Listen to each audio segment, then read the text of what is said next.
Halo, selamat sore pemirsa. Terima kasih sudah bergabung bersama kami di Inspirato Sharing Session bertajuk Transformasi Digital Menuju Smart Hospital bersama dengan saya Feni Lia Agik. Acara ini merupakan persembahan khusus liputan6.com dan IMC Healthcare. Tentu saja saya tidak akan sendirian karena nantinya saya akan berbincang-bincang dengan keempat narasumber yang memiliki pengalaman luar biasa di bidang kesehatan dan tentunya juga sudah bergabung bersama dengan saya secara virtual. Untuk itu saya akan memperkenalkan sekaligus menyapa keempat narasumber kami. Yang pertama adalah Bapak Yusuf Halimi yang merupakan Presiden Direktur dari IMC Healthcare. Selamat sore Bapak, apa kabar? Selamat sore Mbak Feni, terima kasih banyak. Saya baik-baik saja, semoga Mbak Feni juga baik-baik saja. Dan tentunya selamat sore kepada semua Bapak dan Ibu yang turut serta dalam acara ini. Iya, dan selanjutnya adalah Bapak Wildan Ajohani, IT Director dari IMC Healthcare. Selamat sore Bapak Wildan, bagaimana kabarnya? Selamat sore Mbak Feni dan semua pemirsa. Alhamdulillah kabar saya baik-baik saja. Baik, yang ketiga narasumber kami adalah Bapak Insinyur Tony Seno Hartono, Magister Ilmu Komunikasi yang juga merupakan praktisi teknologi informasi. Bapak Tony, bagaimana kabarnya? Selamat sore Mbak Feni dan para pemirsa sekalian. Alhamdulillah saya dalam keadaan sehat dan selamat. Semoga Mbak Feni dan para pemirsa semua juga dalam keadaan sehat dan selamat. Terima kasih Bapak. And last but not least, we have Mr. Kerry Stratton, Global Director Healthcare Solution Intersystem. Hello, Mr. Kerry. Good afternoon. How are you today? Good afternoon, and yes, I'm great. Thank you, and really appreciate being able to join the conversation today. So thank you. Yes, Mr. Kerry, please stay tuned with us because I have a lot of questions to ask. Okay. Ya, dan itulah tadi pemirsa narasumber yang akan berbincang-bincang bersama dengan saya selama kurang lebih 60 menit ke depan. Dan sebagai informasi, acara ini tentunya dilaksanakan dengan mengikuti protokol kesehatan yang dianjurkan oleh pemerintah. Dan sebelum saya berbincang-bincang dengan keempat narasumber, bagaimana kalau kita lihat video yang berikut ini terlebih dahulu?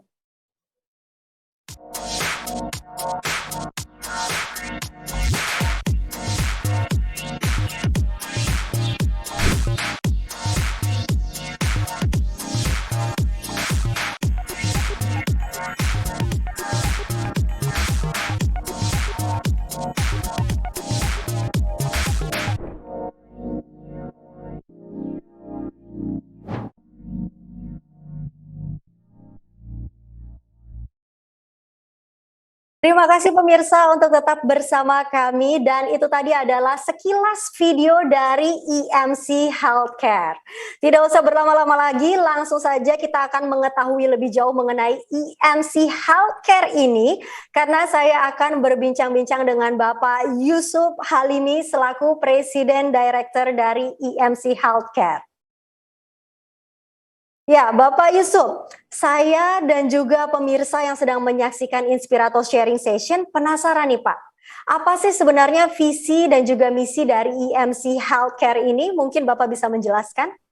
Terima kasih. Ya, kami IMC Healthcare adalah grup rumah sakit swasta yang merupakan bagian dari MTech Group. Kami memiliki rumah sakit di sekitar Jabodetabek. Dan di Jakarta Timur kami memiliki rumah sakit IMC Pulau Mas, kemudian di daerah Tangerang dan Tangerang Selatan kami mempunyai rumah sakit IMC Tangerang dan juga rumah sakit IMC Alam Sutra. Kemudian di daerah Sentul dan Bogor kami juga memiliki rumah sakit IMC Sentul yang melayani bagi kota Bogor dan juga Sentul dan sekitarnya. Kemudian di daerah Bekasi kami memiliki juga rumah sakit IMC Pekayon yang berada di kota Bekasi. Kami juga memiliki rumah sakit IMC Cikarang yang berada di Kabupaten Bekasi. Di samping itu kami juga mempunyai anggota baru yang baru saja join, yaitu Rumah Sakit Geraha Kedoya yang ada di Jakarta Barat, dan juga Rumah Sakit Graha MF 2100 yang ada di Cipito. Kami tentunya memiliki visi, yaitu kami ingin menjadi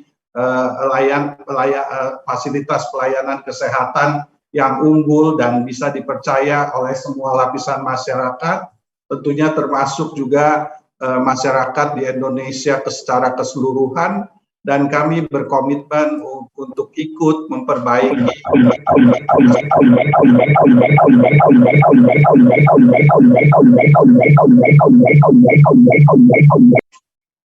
Kemudian kami juga ingin mempunyai misi, yaitu EMC Healthcare yang telah kami canangkan adalah memprioritaskan kebutuhan dan keselamatan pasien sebagai misi nomor 1 kami, karena patient safety selalu menjadi prioritas nomor 1. Kemudian kami juga ingin menggalakkan budaya pembelajaran, inovasi, dan perbaikan yang berkesinambungan. Dan yang ketiga adalah tentunya kami ingin membangun pusat-pusat pelayanan kesehatan yang bertaraf internasional. Kira-kira itulah visi dan misi kami, Mbak Feni. Wow, jadi EMC Healthcare ini tersebar di mana-mana untuk mendukung kesehatan para pasien dengan visi untuk memberikan kepercayaan kepada masyarakat Indonesia dan pastinya memberikan layanan terbaik juga sebagai prioritas utamanya. Dan selanjutnya Bapak Yusuf, EMC Healthcare ini kan baru rebranding nih seperti yang kita tahu. Seperti apa sih strategi dari EMC Healthcare dalam pengembangan bisnis ke depannya? Ya, jadi kami di manajemen memiliki komitmen yang tinggi sekali bahwasanya kami ingin mengembangkan bisnis rumah sakitan ini. Bisnis healthcare ini akan menjadi pilar utama juga bagi parent company kami, yaitu MTech Group. Kami ingin menjadi suatu grup rumah sakit yang dapat berkompetisi juga dengan grup-grup rumah sakit yang lainnya yang ada di Indonesia ini. MTech dan shareholder kami telah komit bahwasanya kita akan menjadikan bisnis rumah sakit atau kesehatan ini sebagai pilar yang lain dari MTech Group selain di media. Dan kami akan terus meningkatkan kualitas dan pelayanan, juga kami tentunya akan terus menambah jumlah rumah sakit kami yang ada. Kira-kira itu yang menjadi komitmen kami, apalagi setelah kami rebranding sehingga align dengan parent company, yaitu Elang Mahkota Teknologi. Ya, lalu apa arti dari transformasi digital ini sendiri Pak bagi EMC Healthcare? Ya, bagi EMC Healthcare saya rasa digitalisasi rumah sakit adalah suatu keharusan dan untuk kunci untuk bisa bertahan di masa mendatang, dan kami berharap bahwasanya dengan digitalisasi ini tentunya kualitas pelayanan, patient experience, dan juga safety bagi para pasien kami akan ditingkatkan. Dan tentunya digitalisasi ini kita harus selalu terus meningkatkan dari waktu ke waktu, dan saya senang bahwasanya pada hari ini ada teman-teman pembicara di sini, termasuk Pak Tony sebagai praktisi IT atau information technology, dan juga Carrie Stratton yang sangat berpengalaman mengenai hospital information system. Ya, karena memang kualitas dan juga teknologi harus terus berinovasi. Itu dia kenapa digitalisasi atau transformasi digital ini dilakukan ya Pak ya? Betul sekali, ya. Iya, dan saya yakin juga untuk melakukan transformasi digital ini pasti top manajemen memiliki peranan yang sangat vital sekali. Mungkin Bapak bisa memberikan bocoran terhadap kami apa sih sebenarnya yang dilakukan oleh top manajemen terkait hal tersebut? Ya, benar sekali, kami sangat mendukung dengan goal kita menjadi digital hospital dan juga smart hospital. Dan cita-cita dari EMC Healthcare adalah menjadi digital hospital sehingga bisa dengan segera dapat terwujud. Transformasi digital EMC Healthcare dilakukan secara menyeluruh dan melibatkan tentunya investasi berupa dana yang cukup besar. Dan salah satunya adalah yang sangat penting yang mungkin orang banyak lupa adalah bahwasanya kita sebelum bicara mengenai digital hospital, kita harus mempunyai hospital information system atau sistem informasi rumah sakit yang sangat solid dan reliable sehingga bisa menjadi platform yang baik untuk pengembangan lebih lanjut dalam bentuk aplikasi-aplikasi digital yang akan ditambahkan di interface dengan hospital information system tersebut. Dan tentunya untuk usaha ini kami akan terus melakukannya. Kita berusaha supaya hospital information system yang kami akan terapkan ini dapat selesai dalam waktu 2 tahun mendatang. Ya, baik. Terima kasih sekali Bapak Yusuf Halimi selaku Presiden Director dari EMC Healthcare atas penjelasannya yang sangat detail sekali. Terima kasih, Mbak Feni. Ya, dan berikutnya kita akan ke narasumber kedua, yaitu Bapak Wildan A. Johani, yang merupakan IT Director dari EMC Healthcare. Ya, Bapak Wildan, sebelumnya Pak Yusuf sudah menjelaskan mengenai arti dari transformasi digital. Apakah Bapak ingin menambahkan mengenai apa yang dimaksud dengan transformasi digital dan juga smart hospital? Baik, terima kasih. Jadi istilah transformasi digital akhir-akhir ini memang menjadi istilah yang sering sekali kita dengar. Secara singkat, transformasi digital adalah proses adaptasi dari praktek bisnis existing ke metode digital untuk meningkatkan efisiensi dan menyesuaikan dengan kebutuhan bisnis. Nah, di masa pandemi ini, adopsi digital menjadi semakin cepat dan masif. Semua sektor, baik swasta maupun pemerintahan, berlomba-lomba untuk melakukan digitalisasi. Sedangkan smart hospital adalah konsep rumah sakit yang berfokus pada optimalisasi pelayanan pasien dengan memanfaatkan sistem IT berbasis internet serta mendukung konektivitas peralatan medis dan non-medis. Sebagai gambaran, pasien yang berada di ruang rawat inap sebuah smart hospital bisa mengatur suhu udara ruangan, pencahayaan lampu, memilih kanal TV, dan mendapatkan info billing rumah sakit yang bersangkutan secara real-time melalui tablet komputer yang disediakan rumah sakit. Kemudian tanda-tanda vital pasien seperti suhu dan tekanan darah juga bisa langsung dikirimkan ke sistem informasi rumah sakit secara otomatis. Demikian, Mbak. Oke, berarti smart hospital ini sendiri adalah untuk mengoptimalkan segala teknologi yang ada agar menjadi lebih mudah dan transparan, baik untuk pasien dan juga untuk rumah sakit sendiri ya Pak? Ya, baik, betul. Dan didasari oleh atau dilatar belakangi oleh apa sih Pak sebenarnya informasi, transformasi maksud saya, digital yang dilakukan oleh EMC Healthcare? Jadi sebagai salah satu pilar bisnis baru di bawah MTech, EMC Healthcare berkembang ya, seperti tadi Pak Yusuf sampaikan, dari awalnya 2 rumah sakit, kemudian menjadi 6 rumah sakit dengan mengakuisisi rumah sakit Omni, terakhir EMC kembali menambah 2 rumah sakit dengan mengakuisisi rumah sakit Geraha. Kami memiliki cita-cita agar rumah sakit di bawah EMC Healthcare menjadi rumah sakit pilihan utama masyarakat. Untuk itu kami harus berbenah diri. Nah, dari sisi IT, kami melakukan digitalisasi di semua lini dengan tujuan untuk yang pertama meningkatkan keselamatan pasien, kemudian yang kedua meningkatkan efisiensi operasional rumah sakit, kemudian yang ketiga meningkatkan pengalaman pasien, dan tentunya juga kami ingin agar kinerja keuangan perusahaan tetap terus meningkat. Demikian. Jadi sangat vital sekali semuanya yang tadi sudah Bapak sebutkan. Lalu bagaimana EMC Healthcare ini sendiri melakukan digitalisasi sehingga memberikan dampak positif dalam bisnis, Pak? Pertama, kami berinvestasi pada platform dan data yang interoperable dan scalable. Interoperable artinya bahwa sistem yang kami pakai harus bisa terintegrasi, bisa berinteraksi dengan sistem lainnya, dan juga harus mampu mendukung perkembangan bisnis kami ke depan. Yang kedua, kita harus berfokus pada pasien. Ini artinya bahwa platform atau sistem yang kita pakai harus bersifat pasien-sentrik. Jadi kalau kita bicara mengenai sistem IT di rumah sakit, maka kita kenal yang namanya HIS atau Hospital Information System, atau dalam bahasa Indonesianya Sistem Informasi Manajemen Rumah Sakit, sebagai aplikasi inti rumah sakit. Kami memilih sistem yang terbaik di bidangnya, bukan pada banyaknya modul yang dimiliki.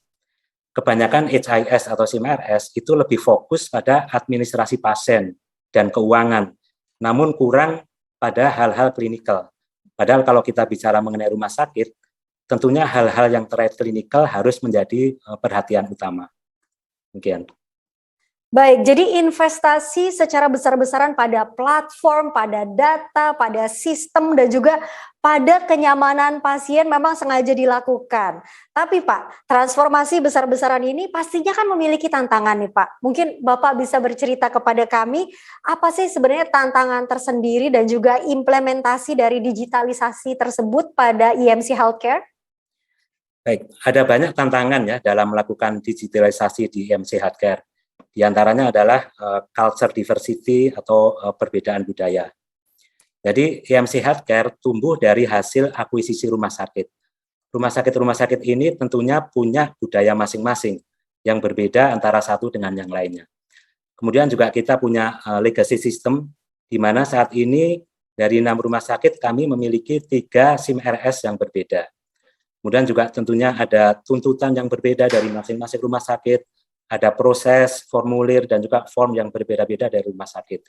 Dan yang terakhir tantangannya adalah bahwa waktu kita itu adalah terbatas ya. Kita tidak mempunyai kemewahan waktu yang banyak untuk mengeksplor sistem yang akan kita pakai.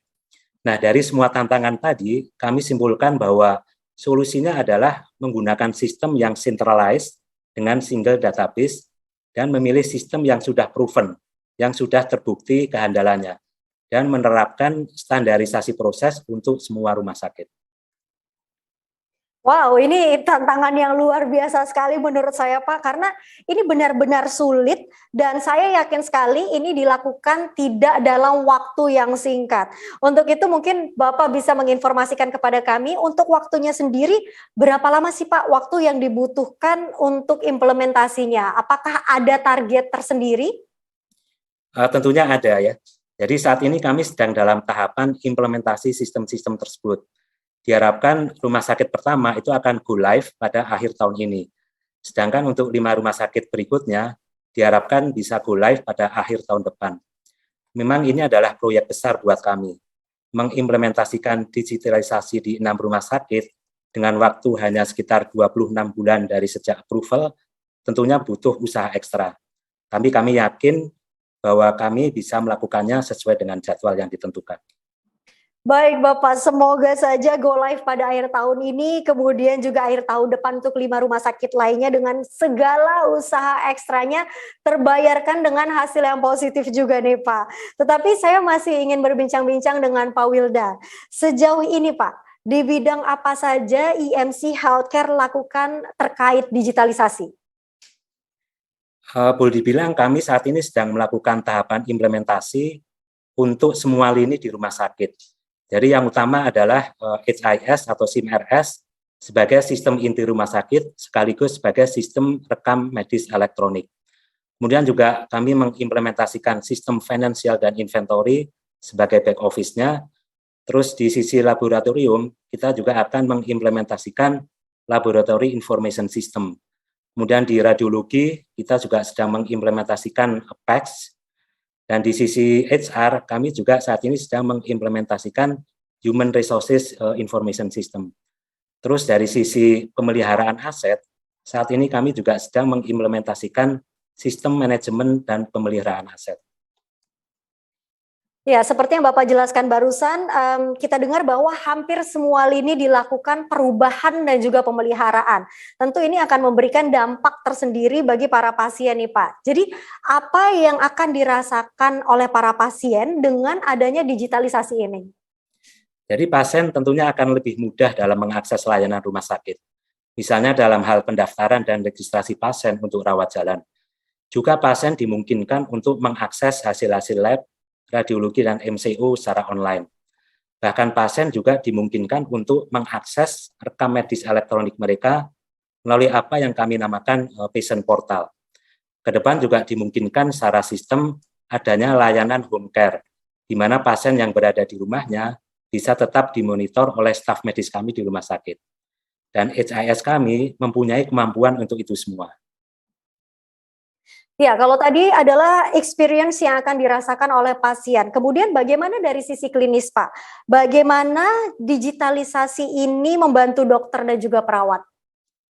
Nantinya semua layanan akan terdokumentasi dan terintegrasi, sehingga dokter dan perawat bisa merencanakan asuhan keperawatan dan terapi yang lebih baik. Selain itu, sistem yang kami implementasikan juga memiliki kemampuan clinical decision support system. Sebagai contoh, ketika dokter meresepkan obat, jika obat itu ada interaksi dengan obat yang lain, maka sistem akan memunculkan warning. Juga misalnya obat yang diresepkan memiliki kandungan yang sama dengan obat yang lainnya, sistem juga akan muncul warning, sehingga keselamatan pasien akan lebih terjamin. Wow, jadi itu semua akan terlihat di sistem dan juga kita sebagai pasien ibarat kata juga akan memiliki hal positif dari dampak tersebut ya Pak ya? Betul sekali. Wow, dan kemudian apa sih Pak yang jadi faktor kunci dari digitalisasi di rumah sakit ini? Jadi yang pertama tentunya adalah komitmen dan dukungan dari manajemen.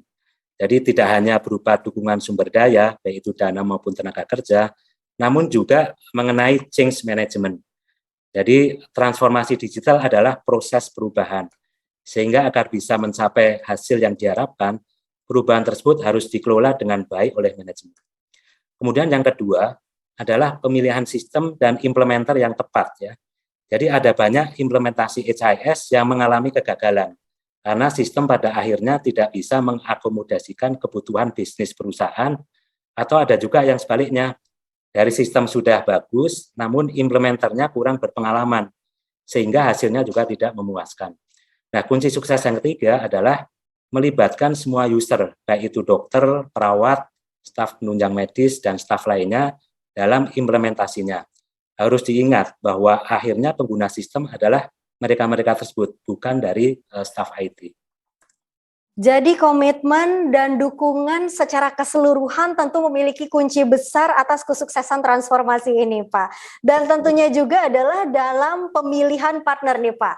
Nah, membicarakan mengenai pemilihan partner, kenapa memilih InterSystem sebagai partner dalam digitalisasi ini, Pak? Saya pribadi terus terang sudah mengenal InterSystem sejak lebih dari 15 tahun yang lalu. InterSystem tidak saja sebagai pengembang HIS terkemuka tracker, namun juga sebagai pengembang sistem database yang namanya Iris, dan juga platform integrasi HealthShare. Sebagai HIS, tracker sudah teruji kehandalan dan scalability-nya. Selain itu, tracker juga sudah terbukti sebagai sistem yang handal dan banyak digunakan di dunia. Untuk di Asia Tenggara, tracker sudah dipakai di banyak rumah sakit terkemuka di Thailand maupun di Indonesia sendiri. Jika kami selesai mengimplementasikan nanti, kami akan menjadi grup rumah sakit terbesar di Indonesia yang menggunakan tracker. Kemudian ada satu hal yang menarik ya, yang mungkin tidak dimiliki oleh vendor HIS lain. Implementasi digitalisasi ataupun EMR di rumah sakit, itu bukan berarti kita terlepas dari bahaya keselamatan pasien. Ada kalanya justru sistem IT malah berkontribusi pada hazard pasien ataupun bahaya pasien. Nah, di sini InterSystem memperhatikan betul mengenai hazard ini. Mereka memiliki tim clinical safety yang selalu mereview produknya agar tetap bisa menjamin keselamatan pasien dengan memperhatikan hukum, standar, dan praktek bisnis terbaik yang ada. Demikian, Mbak. Dan itulah kenapa InterSystem ini dipilih menjadi partner dalam digitalisasi ini. Tentu untuk InterSystem ini nanti saya akan memiliki waktu tersendiri untuk berbincang-bincang lebih dalam. Tetapi sebelumnya saya ingin mengucapkan terima kasih terlebih dahulu atas waktu dan juga perbincangannya Bapak Wildan Ajohani, yaitu IT Director dari EMC Healthcare. Dan selanjutnya kita akan bergeser ke narasumber berikutnya, yaitu Bapak Insinyur Tony Seno Hartono, Magister Ilmu Komunikasi yang merupakan praktisi teknologi informasi. Halo Bapak Tony. Selamat sore Mbak Feni. Selamat sore Bapak Tony. Pak, saya ingin bertanya nih Pak, mengenai seperti apa perawatan kesehatan in the future, di masa depan nih Pak? Baik, ini pertanyaan yang sangat menarik ya. Di masa depan perawatan kesehatan itu akan berbeda dengan sekarang ini. Ada beberapa hal yang mendorong perbedaan itu ya. Yang kita identifikasi ada 3 hal yang utama. Yang pertama adalah dari sisi perkembangan teknologi. Jadi teknologi ini sudah sedemikian berkembang dan adopsinya sudah merambah ke dunia perawatan kesehatan. Yang kedua adalah perubahan perilaku konsumen. Seperti kita amati ya belakangan ini di masa pandemi, orang-orang itu takut kemana-mana, takut ke rumah sakit, ya, takut berbelanja, takut ketemu teman-teman dan sebagainya. Kita sangat membatasi interaksi face to face. Dan orang-orang selama 2 tahun belakangan ini jadi terbiasa menggunakan teknologi untuk misalnya untuk kita bertemu dengan teman, kita tidak bertemu face to face tetapi lewat Zoom misalnya. Kemudian kita belanja online dan demikian semuanya. Konsumen rumah sakit juga sama. Jadi karena kita juga ingin berobat tetapi takut ke rumah sakit, kita menggunakan telemedicine. Telemedicine ini suatu platform yang memungkinkan kita berobat dari jarak jauh, bertemu dengan dokter, konsultasi, booking waktu dan sebagainya, itu tanpa ketemu langsung dengan dokternya. Nah, perubahan perilaku konsumen ini yang merupakan salah satu komponen yang sangat penting karena dulunya kalau kita menerapkan suatu teknologi, tantangan terbesar adalah perilaku yang tidak bisa diubah. Namun sekarang perilaku konsumen sudah sedemikian berubah, malah ini mendorong rumah sakit untuk berubah. Yang ketiga adalah meningkatnya kolaborasi di semua pemangku kepentingan di sektor kesehatan. Jadi nantinya rumah sakit itu tidak akan berdiri sendiri, melainkan dia harus berkolaborasi dengan berbagai pemegang kepentingan yang lain, ya, seperti misalnya asuransi, apotek dan lain-lain sebagainya. Itu interaksinya menjadi semakin kuat. Inilah yang membuat rumah sakit itu memerlukan suatu platform untuk interoperabilitas. Sehingga kalau kita perhatikan dari 3 hal pendorong utama tadi, maka ada perubahan pelayanan kesehatan di masa depan. Yang pertama adalah sistem rumah sakit itu akan terdesentralisasi, tidak lagi terpusat. Jadi layanan itu akan tersebar di banyak tempat. Kemudian akan timbul suatu ekosistem yang berbeda, di mana ekosistem ini fokusnya adalah untuk pengobatan atau berfokus pada pasien. Ya. Kemudian akan berkembang konsep rumah sakit cerdas atau smart hospital. Kemudian ada rumah sakit tanpa dinding, ya, hospital without wall, dengan berbagai layanan digital. Jadi nantinya kita akan dapat menggunakan layanan-layanan di rumah sakit tanpa kita harus datang ke rumah sakitnya sendiri. Kemudian layanan kesehatan itu stakeholder-nya semakin luas, ya, jadi ekosistemnya nanti juga akan makin meluas. Dengan sendirinya akan terjadi pergeseran layanan di rumah sakit, di mana kalau tadinya rumah sakit itu fokus pada layanan rawat inap, nantinya mungkin akan ada pergeseran ke rawat jalan, akan lebih banyak pasien yang ditangani secara rawat jalan, misalnya layanan-layanan home care, ya, layanan untuk orang tua dan lain-lain sebagainya, di mana pasien tetap dapat terhubung dengan dokter-dokternya di rumah sakit, tetapi dia tetap berada di rumah. Kemudian rumah sakit sendiri itu hanya digunakan untuk menangani penanganan kasus yang berat seperti misalnya operasi dan sebagainya. Tapi kalau yang ringan-ringan dapat dilakukan di luar rumah sakit. Nah, dengan kemajuan teknologi, ekonomi dan sebagainya, maka orang-orang akan hidup semakin sehat sehingga rumah sakit ini nantinya juga akan berubah menjadi rumah sehat, di mana rumah sehat ini akan dapat memberikan layanan-layanan untuk orang-orang yang tidak sakit. Jadi orang-orang yang sehat supaya dia tetap sehat. Begitu. Baik, berarti perubahan perilaku konsumen ini nyatanya memberikan dampak positif bagi rumah sakit ya Pak, terutama bagi rumah sakit yang bisa berinovasi dan juga beradaptasi dengan perubahan itu sendiri. Betul sekali, jadi memang salah satu dorongan terbesar itu dari perubahan kebiasaan orang-orang kita. Dan kalau saya lihat juga dari penjelasan Bapak barusan, yang saya lihat di masa depan ini persaingan tentunya akan semakin ketat dengan berbagai pelayanan yang diberikan. Lalu bagaimana rumah sakit di masa depan akan bersaing satu sama lain, Pak? Ya, jadi mungkin ada satu konsep yang agak berbeda di masa depan itu, di mana rumah sakit itu tidak hanya dituntut untuk mampu bersaing, tetapi harus mampu bersaing sambil berkolaborasi dalam waktu yang bersamaan ya. Nah, seperti misalnya dengan meluasnya ekosistem perawatan kesehatan, di situ kan akan ada pemerintah, asuransi, klinik, startup, pusat kebugaran, dan lain sebagainya. Mereka itu selain berkompetisi, mereka juga harus bekerja sama, seperti misalnya saling berbagi data pasien dan sebagainya. Jadi nanti kalau ada pasien yang pernah di-cover oleh asuransi, kemudian dia berobat di suatu klinik dan pasien ini datang ke rumah sakit kita sudah langsung tahu, oh pasien ini pernah ditangani di klinik ini ABC dan dia pernah di-handle oleh asuransi XYZ misalnya, dan itu historinya akan kelihatan semua. Kemudian pada tanggal sekian dia pergi ke pusat kebugaran, itu akan kelihatan. Nah, itu membutuhkan suatu interoperability di antara semua stakeholder tadi. Jadi rumah sakit di masa depan itu tadi itu dituntut untuk bersaing dengan mendorong inovasi-inovasi yang memungkinkan. Yang kedua adalah sambil dia itu memiliki teknologi untuk interop, jadi saling berbagi data, mengambil data, dan lain-lain sebagainya. Nah, ada bermacam-macam teknologi yang bisa digunakan di sini ya. Misalnya kalau untuk berinovasi itu kita sudah mengenal adanya artificial intelligence.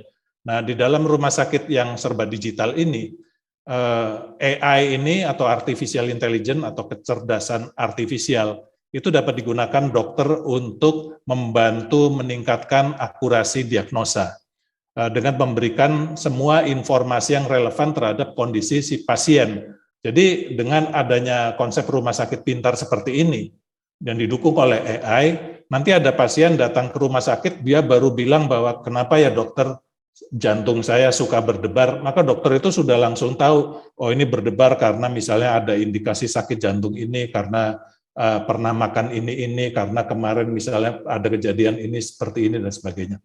Nah, kalau misalnya itu terjadi di rumah sakit tradisional, mungkin si pasien itu harus cerita semuanya. Dia harus cerita sangat detail, supaya dokternya itu bisa menangkap dan dia bisa melakukan diagnosa. Nah, hal-hal seperti ini memanfaatkan artificial intelligence untuk hal seperti ini dapat mengurangi tugas-tugas klinis yang sangat banyak ya, ada 40% dapat berkurang, dan juga akurasinya akan semakin meningkat. Kemudian yang lain adalah teknologi untuk otomasi.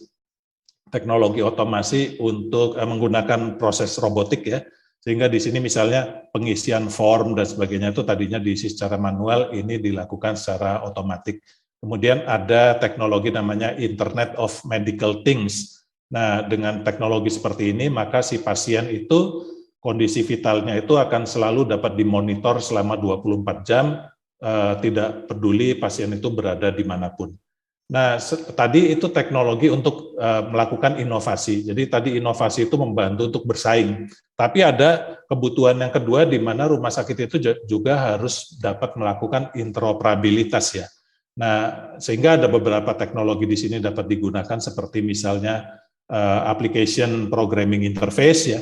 Itu dengan menggunakan itu di dalam rumah sakit, maka sistem yang tadinya ada di rumah sakit hanya dapat diakses oleh rumah sakit sendiri, itu dapat diakses oleh berbagai pemangku kepentingan yang lain. Kemudian teknologi seperti blockchain, itu untuk membuat database di rumah sakit terdesentralisasi dan dapat dipergunakan oleh semua stakeholder yang lain. Di sini akan mendorong transparansi, akurasi, dan lain-lain sebagainya.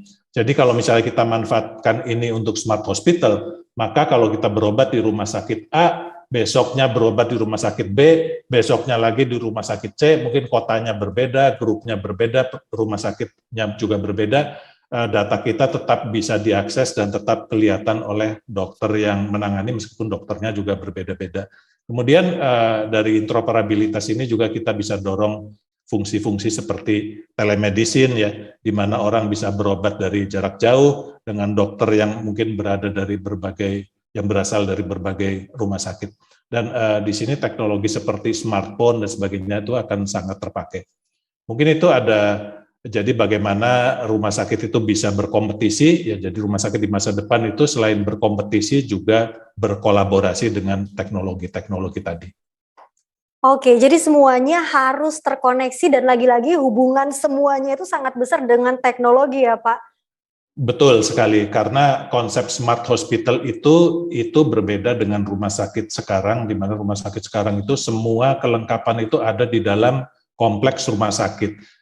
Sementara di masa depan itu fungsi rumah sakit itu sudah menyebar ya, karena rumah sakit itu harus bekerja sama dengan klinik dan lain-lain sebagainya, sehingga akan didoronglah interoperabilitas itu. Kalau sekarang mungkin interoperabilitasnya sangat minim sekali ya, barangkali tidak ada interoperabilitas kecuali rumah sakit itu ada di dalam satu grup. Kalau grupnya berbeda, maka tidak ada interoperabilitas, kita berobat di sini, besok berobat di rumah sakit lain, kita harus menjalani lagi tes darah, tes ronsen, ditanyai lagi dari awal dan lain-lain sebagainya.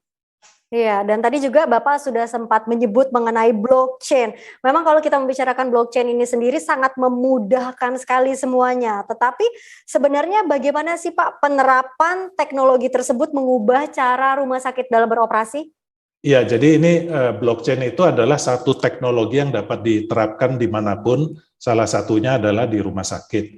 Tapi pada intinya adalah blockchain ini akan memastikan basis data itu akan dipakai secara bersamaan. Ini semacam buku besar ya, General Ledger, yang pemegangnya itu dipegang oleh semua orang, sehingga kalau ada catatan di sebuah buku besar itu, catatan baru atau catatan yang berubah, maka di stakeholder yang lain catatan itu juga langsung terlihat berubah dan sangat updated. Jadi bagaimana teknologi ini dapat dimanfaatkan di rumah sakit, misalnya untuk menyimpan electronic medical record. Jadi rekam medis elektronik kita kalau ditaruh di blockchain, maka pada saat kita menuju ke rumah sakit A, kita dilakukan suatu tindakan. Besoknya pergi ke rumah sakit X. Di rumah sakit X itu karena mengacu ke sistem blockchain yang sama dengan menggunakan mereka juga akan melihat bahwa di electronic medical record saya kemarin saya dilakukan tindakan oleh dokter ini dari rumah sakit ini dan obatnya yang diberikan adalah ini dan sebagainya, itu akan kelihatan. Jadi dengan cara demikian maka tidak perlu takut lagi kita nanti di masa depan kita berobat dimanapun, maka rekam medik kita akan selalu terupdate dan mengikuti kemanapun dan akan selalu tumbuh ya. Jadi kita tidak perlu memiliki buku kesehatan sendiri yang tergantung kita rajinnya seperti apa, kita simpen, kita catetin satu-satu ya, karena nantinya semua itu akan tercatat menggunakan teknologi itu. Ya, jadi tools kedokteran sendiri terus berkembang dan juga berinovasi karena saat ini ibarat kata kita masih ada di era transisi. Rata-rata rumah sakit memberikan catatan tertulis atau yang bisa saya katakan adalah rekam medis tertulis, dan terkadang kalau kita pergi ke satu rumah sakit kemudian kita berpindah ke rumah sakit yang lain, terkadang itu tidak berkesinambungan ya Pak, tetapi dengan adanya teknologi baru ini hal tersebut akan memudahkan kita karena ibarat kata jadi secara elektronik rekam medisnya, begitu Pak? Ya, kira-kira seperti itu. Jadi kalau di luar negeri hal ini sebetulnya sudah direalisasikan. Kita berobat dimanapun, dari rumah sakit yang berbeda-beda, maka rekam mediknya akan sama. Tapi di Indonesia belum. Nah, ini mudah-mudahan dengan terobosan yang dilakukan oleh rumah sakit IMC ini, paling tidak di dalam satu grupnya dulu, nantinya di masa depan memang ini trennya, bahwa kita berobat dimanapun, itu catatannya akan bisa diakses dari manapun. Jadi memang ini merupakan penerapan teknologi yang dipakai di kedokteran.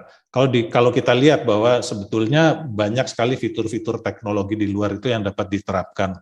Nah, kalau di dalam kesehatan itu, teknologi-teknologi ini sebetulnya yang paling bermanfaat itu adalah bagaimana teknologi itu dapat membantu meningkatkan kemampuan dokter untuk menyembuhkan pasiennya. Kalau misalnya di sektor lain mungkin teknologi itu digunakan untuk memastikan bahwa transaksi keuangannya itu akurat.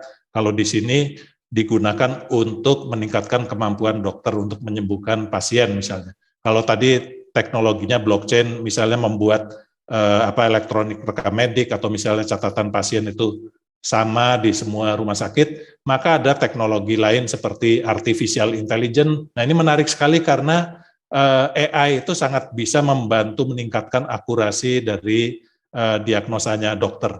Seperti misalnya AI itu dapat menyediakan analitik, semantik, interoperabilitas, ya, diagnostik, dan lain-lain sebagainya. Kalau semantik ini maksudnya adalah kalau ada pasien datang ke seorang dokter, kemudian pasien ini mengeluh, dokter saya pusing, nah baru menyebutkan seperti itu, dokter itu sudah disajikan data-data yang relevan terhadap pasien itu. Misalnya langsung keluar pasien ini tekanan darahnya sekian, gula darahnya sekian, historisnya seperti ini, kemungkinan dia sakit ini adalah sekian persen, ini sekian persen. Nah, hal ini hanya bisa dilakukan misalnya dengan penerapan artificial intelligence untuk semantik interoperabilitas. Jadi misalnya dokternya itu ada dokter gigi, dokter jantung, itu juga mereka dapat saling berkomunikasi di situ. Nah, yang lain-lain misalnya seperti sensor, wearable, ya, remote monitoring, wireless communication, ini juga sangat mempermudah dokter untuk menyediakan data itu secara real time. Jadi data, misalnya pasien itu suka olahraga, maka pada saat olahraga data detak jantungnya juga tercapture oleh perangkat yang dia kenakan, dan data itu dapat dilihat langsung oleh dokternya. Jadi dokter itu tanpa tanya lagi, misalnya Bapak suka berdebar-debar, oh dia sudah lihat sendiri bahwa debaran jantungnya itu seperti ini pada saat dia olahraga. Kemudian ya teknologi yang lain seperti misalnya telemedicine, portal, ya itu merupakan alat-alat bantu untuk dokter dapat bertemu muka dengan pasiennya secara virtual, tidak usah datang dengan tatap muka.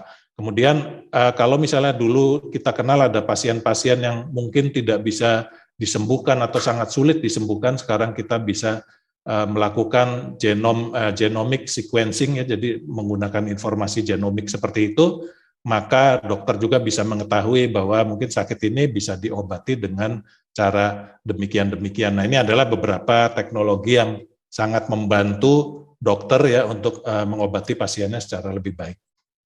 Ya, dan semoga saja transformasi digital dalam penerapan yang dilakukan oleh EMC Healthcare ini bisa menjadi acuan rumah sakit lainnya. Karena kita sebagai pasien nantinya juga akan dimudahkan, dan tentunya mutualisme juga, baik dokter maupun rumah sakit lainnya pun akan dimudahkan.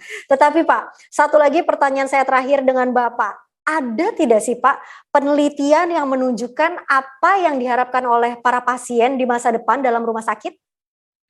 Ya, jadi penelitian itu banyak dilakukan ya, seperti misalnya ada satu institusi peneliti yang namanya Kairos ya, dia melakukan penelitian tahun 2021, jadi baru-baru ini saja, dari populasi sekitar 1.000 orang, itu menurut penelitian tersebut bahwa pasien itu semakin ke sini semakin memilih saluran digital. Jadi mereka prefer akses digital daripada datang ke rumah sakit. Mungkin itu tadi ada perubahan culture ya. Kemudian 60% dari pasien itu melakukan penelitian dulu sebelum pergi ke rumah sakit. Jadi misalnya mana rumah sakit yang paling dekat dari saya, mana dokter yang paling saya percayai dan lain-lain sebagainya. Jadi mereka melakukan penelitian dulu, survei. Kemudian 40% dari pasien itu ternyata prefer untuk bertemu secara online daripada langsung pergi ke rumah sakit. Nah, ada beberapa faktor-faktor utama dalam pemilihan ini provider ya, misalnya dari sisi penerimaan asuransi itu berapa persen itu menggunakan fitur-fitur seperti interoperabilitas dan sebagainya. Kemudian keahlian klinis itu berapa persen. Jadi ini faktor-faktor yang menentukan calon pasien itu untuk pergi menuju ke rumah sakit yang mana. Jadi dia lihat apakah dia terima asuransi yang ini, apakah ada keahlian klinis yang dibutuhkan, kemudian bagaimana reputasi dari rumah sakit itu, kemudian ketersediaan janji temu dan lain-lain sebagainya. Jadi ada satu perbedaan ya dari penelitian itu. Perilaku konsumen, kalau dulu itu mereka sakit ya cari sajalah rumah sakit yang terdekat dari dia yang mungkin di cover oleh asuransinya. Tapi kalau sekarang pertanyaannya akan lebih detail gitu ya, karena mungkin mereka dipaksa untuk online, akhirnya terbiasa untuk menggunakan mesin pencari dan akhirnya memang menjadi customer atau pasien yang sangat pemilih di sini. Baik, survei atau penelitian itulah juga yang menurut saya tentunya mendasari transformasi dari EMC Healthcare ini. Baik, Bapak Tony, terima kasih sekali atas waktu dan juga perbincangannya Bapak. Dan selanjutnya saya akan melanjutkan ke narasumber kami yang terakhir. So finally, it's time for Mr. Kerry Stratton, Global Director Healthcare Solution Intersystem. I will go straight to the point, Mr. Kerry. So what does that digital transformation journey look like, Mr. Kerry? Sorry, I couldn't hear you. Can you hear me right now? Yes, I can. Okay, I will repeat the question. So what does that digital transformation journey look like? Okay, so 2 years ago, we did a spot survey across the Southeast Asian region, across the healthcare providers, and found that there was less than 10% of healthcare providers were actually digitized. So less than 10% of the patient records were digitized. But there was a commitment from those healthcare groups that 60% of the healthcare providers would be digitized within 5 years. And what does that mean? That means that instead of paper records, that these healthcare providers would move to digital records. And as you've heard from the previous speakers, digitized records provide easy and quick access to clinicians and healthcare providers to patients' information, clinical information. And that's both from the point of view of helping them make better understand their patients, better understand their conditions, and be better able to provide good care to those patients quickly and effectively. So what we see is that hospitals within the region and EMC as a large prestigious group have taken on this challenge now to move from standard records through to digital records, and will get the benefits going forward. Initially, by having instant information to those patient records, but ultimately they will have data that can be across all their patients, which will allow them to make predictive solutions, make predictive analysis going forward, be able to predict the sort of treatments, the sort of care patients will need. So they will be better informed and better able to provide their patients with better care. Ya, jadi digital transformasi ini tentu akan memberikan benefit tersendiri untuk menyempurnakan perawatan kesehatan yang sudah ada atau perawatan kesehatan saat ini untuk para pasien. And Mr. Kerry, I'm pretty sure there is challenge, or maybe there are challenges. What are the challenges and the rewards? Okay, so these are complex systems. I think we'd all agree they're not simple systems. They're complex systems. And so people need to be able to change. They need to be able to change from working with paper-based systems, and they need to be able to adopt and move forward to digital systems. And so training is imperative. Being able to show the benefits to the clinicians, being able to get the clinicians of all types to use the system and freely want to use the system. So this is always a challenge. People are challenged in making change for what they've done for many years to using new digital systems. But the benefits are for the patient. The benefits are for better care, for better patient safety, and also more efficiency for the hospital. There's a natural efficiency comes with moving to digital for the hospital. It provides more time made available for clinicians, nurses and clinicians to spend with treating their patients when the basic arduous tasks are taken away from them by digitising the system. So yes, there's challenges, but the rewards outweigh the challenges. Ya, jadi sistem yang kompleks merupakan tantangan tersendiri secara menyeluruh bagi intersistem untuk mengganti semua menjadi digitalisasi. Dan tentu saja waktunya tidak gampang, waktunya tidak singkat, tetapi ketika perubahan tersebut terjadi, memang tentu semua pihak akan puas. Kita sebagai pasien dan juga pihak kedokteran dan tentunya juga rumah sakit. And the third one, Mr. Carey, what does it take to be successful? The applications, the software, the application products are well defined now. So product is good. Implementation is the next challenge, and it takes commitment at all levels of EMC.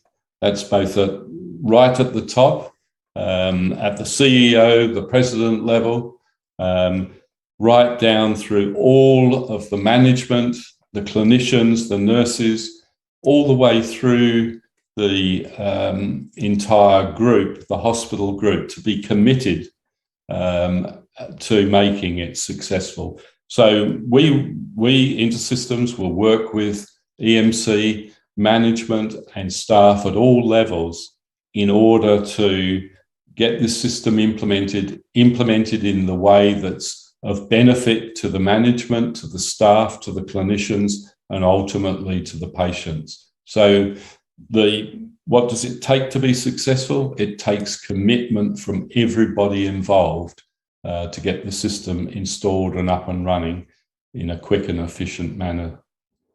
Wow, I agree with you. Jadi software, produk, implementasi, manajemen, dan juga staf serta pasien itu semua adalah tantangan berbeda, tantangan tersendiri lagi, dan tentunya komitmen dari semua pihak menjadi harga yang tidak terbayarkan untuk sebuah perubahan menuju kesuksesan. Okay, Mr. Carey, the next one. How are top Southeast Asian hospital using digital technology? Okay, so what we've seen over the last few years is first the commitment being made to digitisation. So the commitment to have patient administration digitised, have the patient information put into a single patient record as a digital record, and then having clinical documentation. So the clinicians being able to document both the results, both the observations, all the information about a patient, documenting that within the system. And one of the other key areas is medication, being able to order medication safely, where the system provides help and assistance to make the correct decisions. So patient administration, clinical documentation and medication have been the key things that we've seen hospitals throughout Southeast Asia doing. They're now moving to the next stage, which is using the valuable information that's collected about the patients to now start to make decisions of how to both assess those patients automatically and how to predict types of diseases, predict what the outcomes of certain treatments will be able to better understand before problems occur with the patient, where the system is able to warn or help the doctor make a decision before a patient has a problem. So we're seeing that transition happening right now, right throughout Southeast Asia. And, you know, the next step, I think, is as much as our imagination can bear. with genomics and those types of areas. Okay, so it's the transition. Right now, let's talk about competitiveness because I heard from Mr. Tony, it gets really tough about this. What does it take to get the competitive advantage over amongst hospital? Sorry, I couldn't quite get the question. Sorry. Sure, I will repeat it again. So, what does it take to get the competitive advantage over other hospitals? Okay, so I think if you can provide fantastic care to a patient, provide the best clinical services and satisfaction to a patient, then you become well known for providing excellent care and good outcomes of those patients. And that is what I think can be the differentiator of using digital systems, using systems that have electronic medical records, is being able to provide care and safety to patients and provide good outcomes to those patients. And then I think that is a real competitive edge. And I think there's a general push right throughout Southeast Asia to improve care, to improve patient satisfaction, and to improve patient outcomes. And that will be the competitive benefit. Ya, jadi tentu jika sebuah rumah sakit bisa memberikan yang terbaik kepada pasiennya, kepuasan akan datang dan akan menjadi persaingan yang berbeda. Dan dengan berbagai sistem yang saat ini sedang dibangun antara EMC Healthcare dan juga Intersystem, hal tersebut akan menjadi jawaban pastinya. So, what are the rewards for hospital with superior digital technology? Okay, I think obviously you get efficiency. So by introducing digital systems, you get efficiency. You get patient safety and the ability to provide better informed care to those patients. So giving the patients access to maintain their own healthcare is a real benefit. So, for instance, I think Tony spoke about, the ability for patients to have monitoring and devices connected at home, away from the walls of the hospital, but be able to be in touch with their doctor through telemedicine, or be able to, have monitors monitoring their conditions. These abilities will make a huge difference going forward.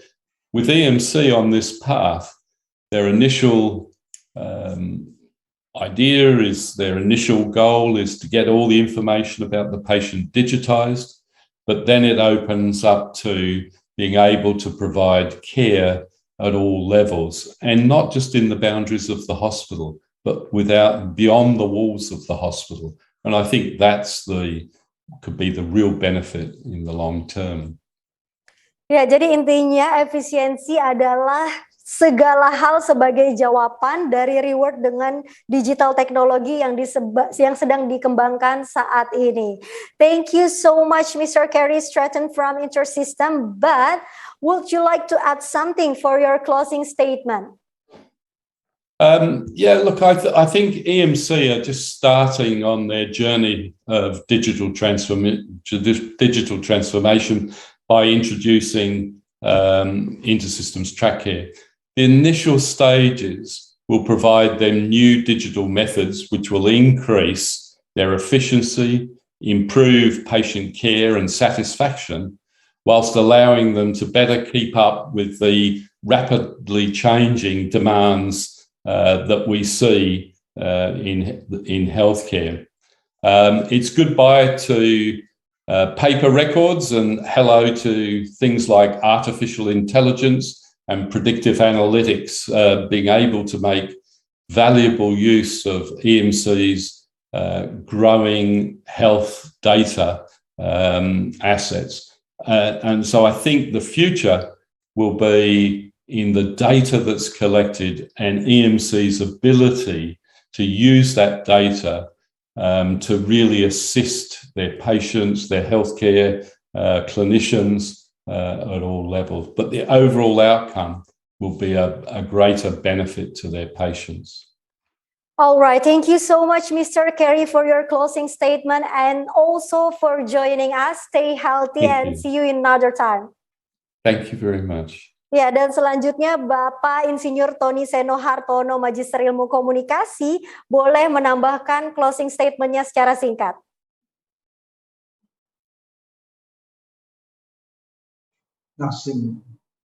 Ya, silakan Bapak Tony.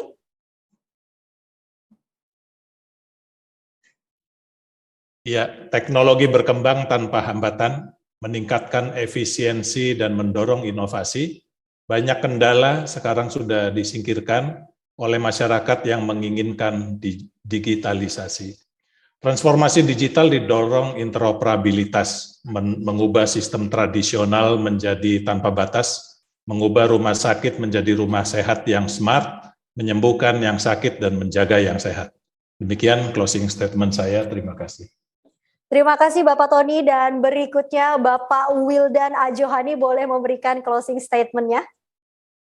Transformasi digital merupakan wujud komitmen kami untuk menjadikan EMC Healthcare sebagai penyedia layanan kesehatan yang unggul dan siap menghadapi tantangan zaman. Demikian, Mbak. Terima kasih Pak Wildan, dan tentunya Bapak Yusuf Halimi boleh memberikan closing statement-nya, Pak. Terima kasih Mbak Feni. I think selama 1 jam ini kita sudah mendengarkan betapa pentingnya mengenai digitalization, terutama di rumah sakit, baik dari Pak Tony, Pak Wildan maupun dari Mr. Carey Stratton. Kami di EMC Healthcare benar-benar committed untuk menjadikan hospital kami sebagai smart hospital atau digital hospital, dan menurut kami itu sudah merupakan suatu keharusan atau kunci untuk basically kita bisa berkompetisi di masa depan. Dan juga dari summary yang ada terlihat bahwasanya dengan digitalization tentunya kita akan mempunyai data yang timely, yang tepat waktu, yang accessible, yang bisa diakses secara cepat, dan tentunya juga accurate, sehingga bisa memberikan pelayanan yang baik kepada pasien kami, sehingga pasien kami bisa mengalami patient experience yang luar biasa, tapi tentunya juga akan mendukung clinical outcome yang baik bagi seluruh masyarakat kita. Terima kasih Mbak Feni. Ya, terima kasih Bapak Yusuf Halimi atas closing statement-nya. Tetapi kita tidak akan menutup acara sampai dengan di sini saja, karena ternyata sudah banyak yang mengantri nih para pemirsa Inspirato untuk memberikan pertanyaan ke narasumber kami. Akan tetapi karena keterbatasan waktu, saya akan memilih 2 pertanyaan saja. Ya, pertanyaan yang saya pilih adalah kepada Bapak Tony. Pertanyaannya adalah, saya sering mendengar tentang transformasi digital. Seberapa tinggi tingkat keberhasilan transformasi digital di sebuah rumah sakit? Baik, ini pertanyaan yang bagus sekali ya, saya akan coba jawab secara singkat. Ada beberapa survei dari McKinsey dan Boston Consulting Group ya, BCG, tahun 2021, itu tingkat keberhasilan untuk transformasi digital itu sekitar 30%.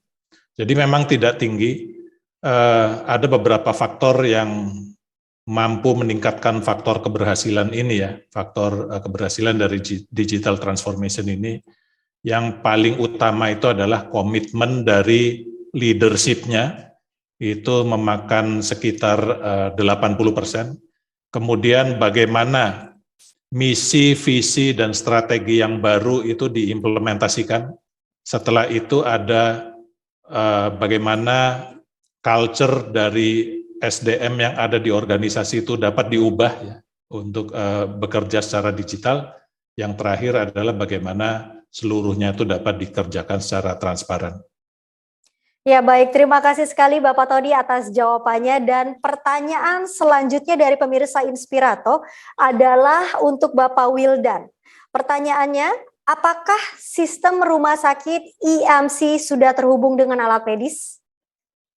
Saat ini memang belum ya, tapi nanti ketika kita sudah mengimplementasikan tracker, itu nanti alat medis akan terkoneksi dengan tracker. Bahkan tracker sendiri mempunyai feature yang namanya early warning system. Jadi kita bisa mengetahui kondisi pasien sebelum kondisi sebenarnya terjadi. Dan itu menurut saya merupakan salah satu fitur dari tracker yang sangat berguna untuk mengantisipasi kondisi pasien. Demikian. Iya, dan sebenarnya saya ingin menutup sesi tanya jawab ini, tetapi ternyata banyak sekali yang antusias untuk memberikan pertanyaan kepada narasumber kami. Ya, saya masih akan membuka kesempatan untuk memberikan beberapa pertanyaan lagi. Silahkan bertanya kepada narasumber kami, tapi jangan lupa berikan pertanyaan dan ditujukan kepada Bapak siapa. Pertanyaan berikutnya dari pemirsa Inspirato lainnya adalah untuk Bapak Wildan lagi. Apakah strategi IMC dengan digital hospital ini diperuntukkan agar lebih dekat dengan pasien? Jika iya, tolong sebutkan produknya. Baik, jadi tracker itu memiliki modul yang namanya patient portal, di mana dengan patient portal ini pasien kami akan dimudahkan untuk mengakses informasi, termasuk untuk melakukan registrasi maupun pendaftaran, kemudian juga untuk mengakses hasil-hasil lab, hasil radiologi, hasil MCU, bahkan bisa mengakses rekam medis pasien yang bersangkutan secara online. Kemudian tracker itu juga mempunyai modul yang namanya community care. Jadi seperti yang tadi disampaikan Pak Tony, ke depan rumah sakit itu tidak berdinding ya. Jadi pasien bisa saja dirawat di rumah, namun staf kami di rumah sakit tetap bisa memonitor pasien tersebut dengan teknologi yang ada, dan tentunya juga dengan menggunakan fitur-fitur smart hospital yang ada di tracker. Baik, kalau begitu Bapak jawabannya. Dan selanjutnya adalah pertanyaan untuk Bapak Yusuf. Apakah kini Omni Hospital sudah berubah nama menjadi IMC? Sejak kapan? Oke, terima kasih untuk pertanyaannya. Ya, benar sekali. Kami secara formal kemarin pada tanggal 7 Februari benar-benar melakukan rebranding terhadap Omni, sehingga sekarang yang ada adalah IMC Healthcare ataupun IMC Hospital. Itu kita secara resmi kita launching pada tanggal 7 Februari. Kira-kira itu Mbak Feni yang bisa saya jawab. Iya, itu dia tadi kenapa di awal Bapak Yusuf sudah sempat mengatakan juga mengenai ada beberapa rumah sakit yang diakuisisi, dan inilah jawabannya. Ya, dan selanjutnya pertanyaan dari pemirsa untuk Pak Tony. Setelah ini saya masih akan membacakan satu pertanyaan yang terakhir. Ya, pertanyaan untuk Pak Tony. Siapa yang paling berperan untuk memastikan keberhasilan transformasi digital?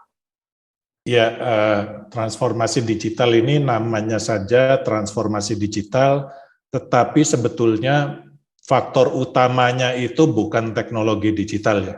Teknologi digital itu hanyalah enabler atau suatu teknologi yang memungkinkan kita untuk berubah. Kalau ditanya siapa yang paling berperan, itu adalah dari leadership-nya sendiri. Jadi leadership yang memiliki komitmen yang sangat kuat, dan leadership ini harus melakukan transformasi secara top down, dari atas ke bawah. Jadi tidak ada transformasi digital yang dapat berjalan dari pendekatan bawah ke atas. Nah, dari sisi leadership-nya sendiri itu ada beberapa hal yang perlu kita lihat, yaitu seberapa cepat seorang pemimpin itu mampu mengambil suatu keputusan. Jadi makin cepat, makin baik. Kemudian seberapa kuat leadership itu dapat mendorong adanya perubahan. Nah, ada beberapa hal yang sangat penting bagi leadership untuk memastikan bahwa transformasi digital ini dapat berjalan.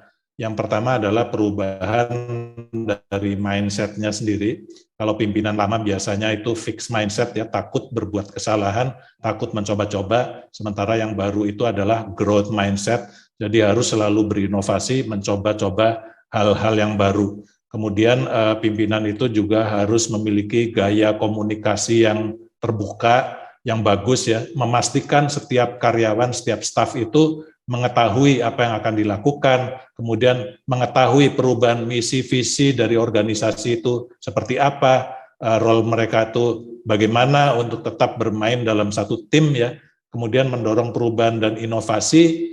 Setelah itu sebagai leader itu harus mampu bekerja sama dengan seluruh tim yang ada, baik itu dari satu departemen yang sama maupun departemennya berbeda. Jadi Oke, berarti tidak hanya jawabannya satu atau dua pihak saja ibaratnya ya Pak, tetapi semua pihak memiliki peranan besar dan yang lebih besar lagi adalah transparansi dari semua pihak tersebut. Betul. Ya, dan itu harus selanjutnya didorong dari top ke bawah ya, top down. dari top ke bawah. Oke, baik kalau begitu saya akan membacakan satu pertanyaan terakhir dari pemirsa Inspirato Sharing Session. Inovasi yang sangat bagus untuk terobosan rumah sakit di Indonesia. Pilihan untuk menggunakan healthcare, pilihan yang sangat bagus. Namun yang menjadi pertanyaan dengan banyaknya inovasi yang diceritakan mengenai smart hospital, mengenai genome sequencing, mengenai blockchain, encryption untuk proses dan juga rekam medis, seberapa kuat tim cyber security yang dimiliki untuk menjamin semuanya terkoneksi dan berjalan dengan lancar dan tidak adanya kebocoran data medis pasien mulai dari banyaknya perangkat-perangkat yang disebar di masing-masing rumah sakit. Wow, ini sangat detail sekali pertanyaannya dan sangat bagus sekali. Mungkin boleh Pak Wildan atau Pak Tony atau Pak Yusuf ingin menjawab? Baik, mungkin saya coba bantu jawab ya. Jadi memang salah satu tantangan terbesar ketika kita melakukan digitalisasi adalah adanya cyber threat ya, atau tantangan terkait dengan keamanan cyber. Bahkan untuk di industri healthcare itu belakangan yang namanya cybercrime di healthcare itu menduduki puncak yang teratas ya, dibanding di sektor yang lain. Jadi beberapa waktu yang lalu juga ada kabar ya, bahkan rumah sakit di Singapura yang terkenal itu pun juga sempat terkena threat atau ancaman sehingga data pasien itu bisa tersebar keluar. Nah, ini tentunya menjadi satu hal yang sangat kami perhatikan ya, karena ketika kita atau kami melakukan digitalisasi, itu pada saat yang sama kita juga melakukan perbaikan dari sisi keamanan infrastruktur dan juga dari sisi IT system sendiri. Jadi sebagai contoh, saat ini memang kita menerapkan keamanan ya, baik dari sisi akses fisik maupun akses kredensial terhadap jaringan kami. Kemudian juga dari sisi aplikasi sendiri, kami tentunya juga menerapkan yang namanya multi-factor authentication ya. Jadi ketika user itu harus akses ke sistem, itu ibaratnya seperti kita menggunakan mobile banking di mana harus ada token berupa SMS yang dikirimkan ke HP user sehingga keamanan juga bisa menjadi lebih terjamin. Begitu Mbak Feni. Baik, terima kasih sekali Bapak Wildan atas jawabannya dan memberikan kenyamanan untuk kami tentunya. Dan tentunya juga saya ucapkan terima kasih kepada Bapak Yusuf, Bapak Tony, and also Mr. Kerry for joining us. Dan terima kasih untuk para pemirsa Inspirato Sharing Session atas berbagai pertanyaannya dan juga antusiasnya dalam memberikan pertanyaan.